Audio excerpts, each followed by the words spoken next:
Quelle est, à votre avis, une expérience spirituelle?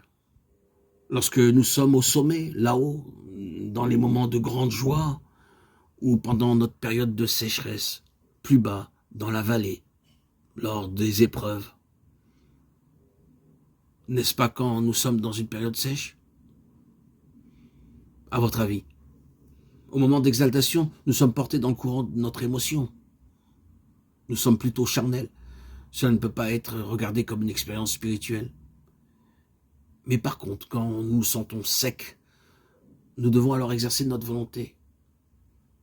Et par conséquent, quoi que nous fassions dans une telle situation, c'est vraiment la personne elle-même réellement qui le fait. La raison pour laquelle Dieu nous donne, à vous et à moi, une période de sécheresse, c'est pour nous faire exercer le pouvoir de notre volonté. Former notre pouvoir de volonté. Ici, je tiens à mentionner que le pouvoir de la volonté, qui est la nôtre propre, aspire et désire à faire la volonté de Dieu. Elle veut faire la volonté de Dieu. Et en cela, elle est fortifiée par le Saint-Esprit. Notre volonté propre devient la volonté de Dieu à travers nous, exercée. Et nos faiblesses naturelles alors s'estompent. Prenons un exemple pour illustrer cela. Nous abordons un voilier pour aller à un certain lieu. D'habitude, nous arrivons en quelques heures. Quand, premièrement, nous nous sommes mis en route, le vent soufflait probablement très fort. Nous voguions ainsi dans le bonheur vers notre destination. Cependant, peu de temps après, le vent s'arrête, sans que nous ayons atteint le lieu projeté. Il reste encore une distance de quelques heures de navigation. Qu'allons-nous faire maintenant? Devrons-nous saisir les rames du bateau ou jetterons-nous l'ancre et attendons que le vent souffle encore? Bon, si nous comptons arriver tôt, nous devrons ramer de toutes nos forces et pendant ce temps, nous utiliserons alors notre force réelle. Or, ceci n'est qu'une illustration de l'intention de Dieu, nous entraîner à exercer le pouvoir de notre volonté. Quand nos émotions sont excitées, c'est comme un bateau poussé par le vent.